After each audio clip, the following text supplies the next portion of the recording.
We don't think there is a food safety issue here, but clearly it's a case of the provenance of the food is unknown. We don't know quite where it has come from.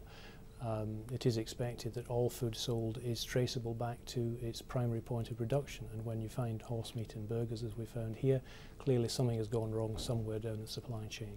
I think the concern arises is that, as I said, should be traceability, and when something like this turns up, a lot of horse meat in this lasagna, it indicates that the system isn't working, and we don't know how badly it's broken at the moment.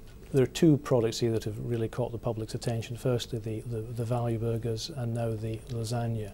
So if you think of all the many thousands of products that are sold in the supermarket, it's not really a great number, but nevertheless the system should be in place to make sure that this doesn't happen. So checks have not been made of sufficient rigour to ensure that exactly what is said to be in the burgers or in the lasagnas is in them.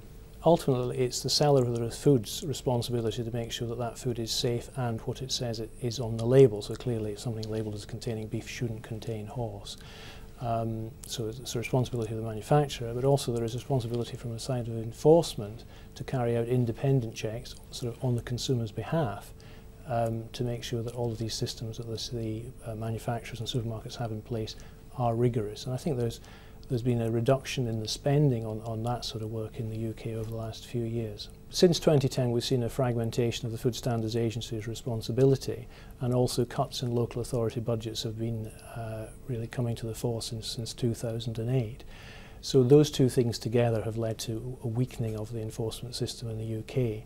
And whilst of course we can't say that this problem would have been picked up had these changes not happened, I think it would be safe to say that it's more likely that these problems would have been perhaps nipped in the bud earlier and picked up before the widespread problems that we're seeing at the moment.